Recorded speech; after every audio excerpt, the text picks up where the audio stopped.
ಕರ್ತನಲ್ಲಿ ನಮಗೆ ಅತ್ಯಂತ ಪ್ರಿಯರಾದ ದೇವಮಕ್ಕಳೆಲ್ಲರಿಗೂ ಯೇಸು ಕ್ರಿಸ್ತನ ಉನ್ನತವಾದ ಶ್ರೇಷ್ಠವಾದ ಪರಿಶುದ್ಧವಾದ ನಾಮದಲ್ಲಿ ಶುಭವನ್ನು ತಿಳಿಸುತ್ತೇನೆ. ನೀವೆಲ್ಲರೂ ಕ್ಷೇಮವಾಗಿದ್ದೀರಾ? ನೀವೇ ನನ್ನ ಕ್ಷೇಮಾಧಾರ ಎಂಬುದಾಗಿ ಭಕ್ತನು ಹೇಳೋ ಪ್ರಕಾರ ದೇವರೇ ನಮ್ಮ ಕ್ಷೇಮಾಧಾರವಾಗಿದ್ದಾನೆ. ಇವತ್ತು ನಾವು ಜೀವಂತವಾಗಿದ್ದೇವೆ ಅಂದರೆ ಅದು ಕೇವಲ ದೇವರ ಕೃಪೆ ಮಾತ್ರವೇ. ಸರ್ವ ಭೂನಿವಾಸಿಗಳ ಯೆಹೋವನನ್ನು ಸ್ತುತಿಸಿರಿ ಎಂಬುದಾಗಿ ದೇವರ ವಾಕ್ಯ ಹೇಳುವ ಪ್ರಕಾರ ನಾವು ಇವತ್ತು ಜೀವಂತವಾಗಿದ್ದೇವೆ. ಆದ್ದರಿಂದ ದೇವರಿಗೆ ಸ್ತೋತ್ರ ಮಾಡಬೇಕು. ಅನುದಿನವೂ ಕೂಡ ಆತನ ಕೃಪೆಯು ನಮಗೆ ನೂತನವಾಗಿ ಒದಗಿಸಲ್ಪಡುತ್ತದೆ. ದೇವರು ತನ್ನ ವಾತ್ಸಲ್ಯವನ್ನು ನಮ್ಮ ಮೇಲೆ ಸುರಿಸುತ್ತಿದ್ದಾರೆ. ಈ ದಿನ ದೇವರು ನಮ್ಮ ಜೀವಿತದಲ್ಲಿ ಒಂದು ದಿನವನ್ನು ಅನುಗ್ರಹಿಸಿದ್ದಾರೆಂದರೆ ಆತನ ರಾಜ್ಯದ ವಿಸ್ತರಣೆಯಲ್ಲಿ ಉಪಯೋಗಿಸಲ್ಪಡಬೇಕೆಂದೇ ದೇವರು ಕೋರುತ್ತಿದ್ದಾರೆ. ನಾವು ಪ್ರಶ್ನಿಸಿಕೊಳ್ಳಬೇಕಾದಂತಹ ವಿಷಯ ಏನೆಂದರೆ, ದೇವರೇ, ದಿನವೆಲ್ಲ ನಾನು ಹೇಗೆ ನಿನ್ನನ್ನು ಮಹಿಮೆಪಡಿಸಲಿ, ನನ್ನ ಮೂಲಕವಾಗಿ ಹೇಗೆ ನಿನ್ನ ನಾಮ ಘನ ಹೊಂದುತ್ತದೆ ಎಂಬುದಾಗಿ ಆಲೋಚಿಸಿ ಆ ರೀತಿಯಾಗಿ ನಮ್ಮನ್ನು ನಾವು ಸಮರ್ಪಿಸಿಕೊಳ್ಳುವಾಗ ಆ ದಿನವೆಲ್ಲ ಫಲಭರಿತವಾಗಿ ಹಾಗೂ ಆಶೀರ್ವಾದಕರವಾಗಿ ನಾವು ಮುಂದೆ ಸಾಗಬಹುದು. ಬೈಬಲಲ್ಲಿ ಎಷ್ಟೋ ವಾಗ್ದಾನಗಳಿದೆ. ದೇವರ ಆತ್ಮನು ಆ ಒಂದೊಂದು ವಾಗ್ದಾನವನ್ನು ಕೂಡ ನಮ್ಮ ಮುಂದೆ ತರುತ್ತಾ ಇದ್ದಾರೆ. ಈ ವಾಗ್ದಾನವನ್ನು ನಾವು ಧ್ಯಾನಿಸುವಾಗ, ಆ ವಾಗ್ದಾನವನ್ನು ನಾವು ಮೆಲುಕು ಹಾಕುವಾಗ, ಅಂದರೆ ಆಲೋಚಿಸುವಾಗ ದೇವರ ಆಶೀರ್ವಾದವನ್ನು ಮತ್ತು ಆತನ ನಡೆಸುವಿಕೆಯನ್ನು ಆತನ ಮೂಲಕವಾಗಿ ನಾವು ಹೊಂದುವಂತಹ ಧೈರ್ಯವನ್ನು ಅನುಭವಿಸುತ್ತೇವೆ. ಈ ದಿನ ವಾಗ್ದಾನಕ್ಕಾಗಿ ನೀವೆಲ್ಲರೂ ಎದುರು ನೋಡ್ತಾ ಇದ್ದೀರಾ ಅಲ್ವಾ? ಸತ್ಯವೇದ ನಿಮ್ಮ ಬಳಿ ಇದ್ದರೆ ತೆಗೆಯಿರಿ. 86ನೇ ಕೀರ್ತನೆ 7ನೇ ವಾಕ್ಯವನ್ನು ಈ ದಿನದ ವಾಗ್ದಾನಕ್ಕಾಗಿ ಓದೋಣ. Psalms 86 and verse 7. ನೀನು ಸದುತ್ತರವನ್ನು ದಯಪಾಲಿಸು ಎಂದು ನಂಬಿ ನನ್ನ ಇಕ್ಕಟ್ಟಿನ ದಿನದಲ್ಲಿ ನಿನ್ನನ್ನೇ ಕರೆಯುವೆನು. ನೀನು ನನಗೆ ಉತ್ತರವನ್ನು ಕೊಡುವುದರಿಂದ. What a confidence of the man of God. ದೈವಭಕ್ತನಾದ ದಾವಿದನಿಗೆ ಇದ್ದಂತ ಕಾನ್ಫಿಡೆನ್ಸ್ ಎಂತದೆಂಬುದಾಗಿ ನೋಡಿ.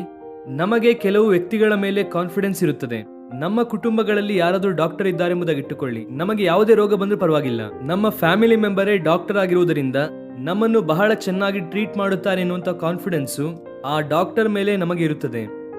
ನಮ್ಮ ಮನೆಯಲ್ಲಿ ಯಾರಾದರೂ ಪೊಲೀಸ್ ಡಿಪಾರ್ಟ್ಮೆಂಟ್ ಅಲ್ಲಿ ಒಂದು ಉನ್ನತವಾದ ಪದವಿಯನ್ನು ನಿರ್ವಹಿಸುವಂತಹ ಬಾಧ್ಯತೆಯಲ್ಲಿ ಇದ್ದರೆ ನಮಗೇನೇ ಕಷ್ಟ ಬಂದರೂ ಕೂಡ ಅವರು ಇದ್ದಾರೆ ಎಂಬುದಾಗಿ ಅಂದುಕೊಳ್ಳುತ್ತೇವೆ. ಒಬ್ಬ ರಾಜಕಾರಣಿ ನಮಗೆ ಬಹಳ ತಿಳಿದಿರುವಂತಹ ವ್ಯಕ್ತಿಯಾಗಿದ್ದರೆ ಅಥವಾ ದೂರ ಸಂಬಂಧಿಯಾಗಿದ್ದರೆ ನಮಗೆ ಏನಾದರೂ ಕಷ್ಟ ಬಂದಾಗ ಅವರು ಸಹಾಯ ಮಾಡುತ್ತಾರೆ ಎನ್ನುವಂತ ಕಾನ್ಫಿಡೆನ್ಸ್ ಇರುತ್ತದೆ. ಆದರೆ ಭಕ್ತನಾದ ದಾವಿದನಿಗೆ ಯಾರ ಮೇಲೆ ಕಾನ್ಫಿಡೆನ್ಸ್ ಇದೆ? ಯಾವುದರ ಮೇಲೆ ಕಾನ್ಫಿಡೆನ್ಸ್ ಇದೆ ಅಂದರೆ ದೇವರ ಮೇಲೆ. ನೀವು ನನಗೆ ಉತ್ತರವನ್ನು ಕೊಡುವ ಆತನು ಉತ್ತರ ಕೊಡುತ್ತೇನೇನೋ ಎಂದು ಹೇಳಲಿಲ್ಲ. ಆನ್ಸರ್ ಎನ್ನುವಂತಹ ಕಡೆ ಅನ್ಹಾ ಎನ್ನುವಂತ ಇಬ್ರಿಯ ಪದ ಉಪಯೋಗಿಸಿದ್ದಾರೆ. ಅದರ ಅರ್ಥ ದೇವರು ನಮ್ಮನ್ನು ಕನ್ಸಿಡರ್ ಮಾಡುತ್ತಿದ್ದಾನೆ, ಆತನು ಶ್ರದ್ಧೆ ವಹಿಸುತ್ತಿದ್ದಾನೆ. ಆನ್ಸರ್ ಕೊಡುವುದು ಅಂದರೆ ಏನೋ ಕೇಳುತ್ತಿದ್ದಾನಲ್ಲ ಕೊಡುವುದೆಂಬುದಾಗಿ ಅಲ್ಲ, ಆತನು ಗಮನಿಸುವಂತಹ ದೇವರಾಗಿದ್ದಾರೆ. ಆತನು ಹೆಜ್ಜೆ ಹೆಜ್ಜೆಗೂ ನಮ್ಮನ್ನು ನಡೆಸುವಂತಹ ದೇವರು.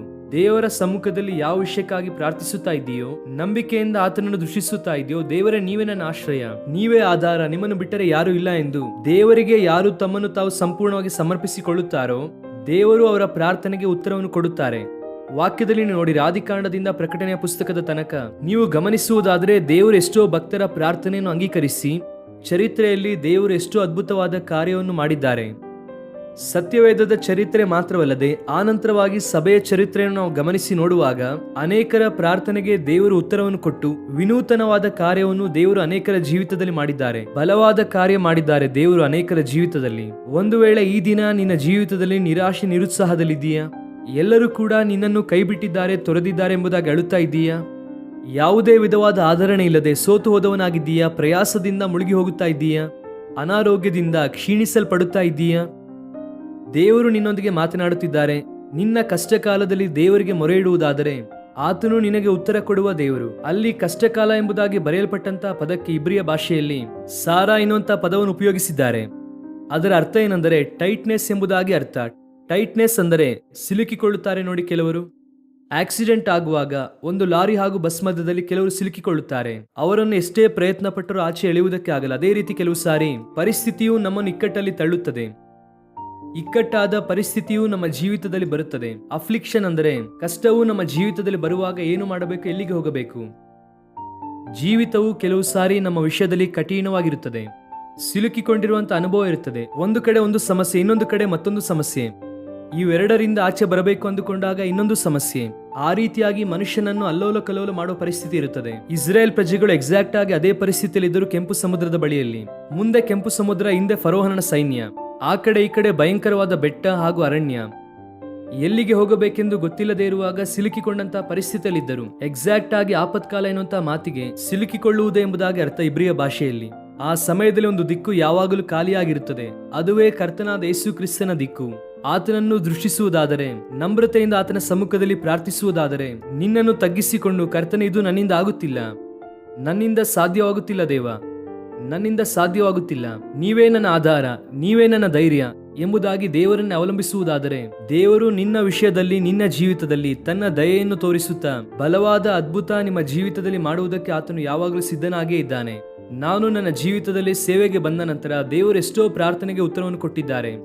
ನಾನು ನನ್ನ ಪ್ರಾರ್ಥನೆ, ದೇವರು ಕೊಟ್ಟಂತ ಉತ್ತರವೆಲ್ಲವನ್ನು ಕೂಡ ಪುಸ್ತಕದಲ್ಲಿ ಬರೆದಿಟ್ಟುಕೊಳ್ಳುತ್ತೇನೆ. ದೇವರು ಎಷ್ಟು ಒಳ್ಳೆಯವನು ಆತನು. ಚಿಕ್ಕ ಚಿಕ್ಕ ವಿಷಯಗಳಾಗಿರಬಹುದು, ದೊಡ್ಡ ದೊಡ್ಡ ವಿಷಯಗಳಾಗಿರಬಹುದು, ಪ್ರಾರ್ಥನೆಯ ಮೂಲಕ ಎಷ್ಟೋ ಜಯವನ್ನು ನಾವು ಕಂಡಿದ್ದೇವೆ.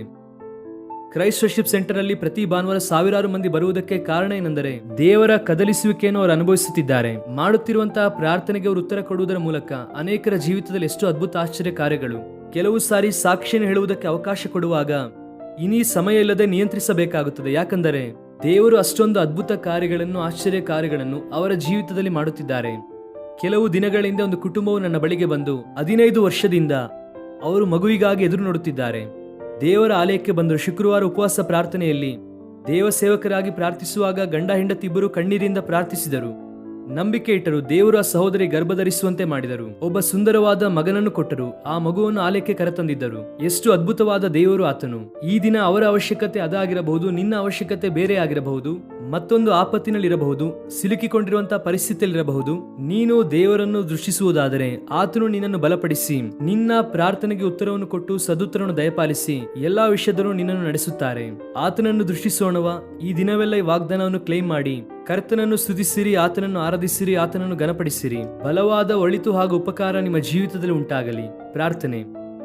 ಪ್ರೀತಿಯುಳ್ಳ ತಂದೆ, ಉನ್ನತನಾದ ದೇವ, ನಿಮಗೆ ವಂದನೆ. ನಿಮ್ಮ ಒಳ್ಳೆಯತನಕ್ಕಾಗಿ ನಿಮಗೆ ಸ್ತೋತ್ರ ಮಾಡುತ್ತೇವೆ. ನಾವು ಕಷ್ಟ ಕಾಲದಲ್ಲಿ, ಇಕ್ಕಟ್ಟಾದ ಪರಿಸ್ಥಿತಿಯಲ್ಲಿ ಸಿಲುಕಿಕೊಂಡಿರುವಾಗ ನೀವು ನಮಗೆ ಉತ್ತರ ಕೊಡುವಂತಹ ದೇವರು, ಸದುತ್ತರ ದಯಪಾಲಿಸುವ ದೇವರು, ಅದಕ್ಕಾಗಿ ಸ್ತೋತ್ರ. ಈ ದಿನ ನಮ್ಮ ಪ್ರಿಯರು ಯಾರ್ಯಾರು ನಿಮ್ಮ ಸನ್ನಿಧಿಯಲ್ಲಿ ಪ್ರಾರ್ಥಿಸುತ್ತಾ ಇದ್ದಾರೋ, ಬಿಡುಗಡೆಗೋಸ್ಕರವಾಗಿ, ಅಭಿಷೇಕಕ್ಕೋಸ್ಕರವಾಗಿ, ನಿಮ್ಮ ನಡೆಸುವಿಕೆಗಾಗಿ, ಗೈಡೆನ್ಸ್ಗೋಸ್ಕರವಾಗಿ, ಸ್ವಸ್ಥತೆಗೋಸ್ಕರವಾಗಿ ಪ್ರಾರ್ಥಿಸುತ್ತಾ ಇದ್ದಾರೋ, ಪ್ರತಿ ಪ್ರಾರ್ಥನೆಯನ್ನು ನೀವೇ ಅಂಗೀಕರಿಸಿ ಅವರಿಗೆ ಸದುತ್ತರವನ್ನು ದಯಪಾಲಿಸಿರಿ.